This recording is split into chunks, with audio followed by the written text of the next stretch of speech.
শরীফুল কেন দলে নেই? রাওয়ালপিন্ডিতে দ্বিতীয় টেস্টে টসের পর বাংলাদেশ দল দেখে কেউ কেউ অবাক হতে পারেন। প্রথম টেস্টে বাংলাদেশের 10 উইকেটের জয়ে পাকিস্তানের 3টি উইকেট নিয়ে ভালো ভূমিকা রাখা শরীফুল ইসলাম দলে নেই। বাংলাদেশ অধিনায়ক নাজমুল হোসেন টস জয়ের পর শরীফুলের অনুপস্থিতি নিয়ে বলেছেন, দুর্ভাগ্যজনকভাবে সে কুঁচকিতে হালকা চোট পেয়েছে। তার জায়গায় তাসকিনকে নেওয়া হয়েছে। এরপর বাংলাদেশ ক্রিকেট বোর্ডের বিসিবি পাঠানো বিবৃতিতে শরীফুলের চোট নিয়ে বিস্তারিত জানা গেল।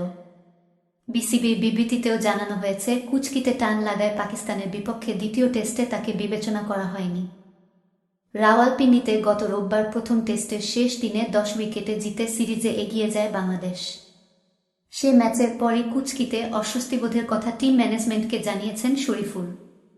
এরপর মেডিকেল পরীক্ষার মাধ্যমে বাঁহাতি এই পেসারের চোট ধরা পড়ে।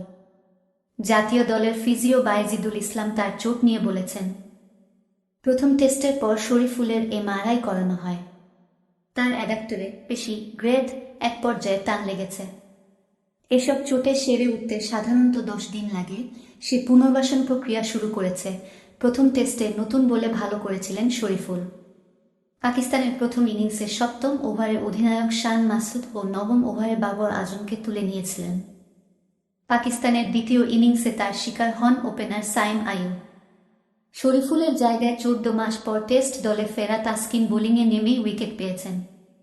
রাওয়ালপিন্ডিতে আজ দ্বিতীয় টেস্টের দ্বিতীয় দিনে পাকিস্তানের প্রথম ইনিংসে প্রথম ওভারেই ওপেনার আবদুল্লাহ শফিককে বোল্ড করেন তাসকিন।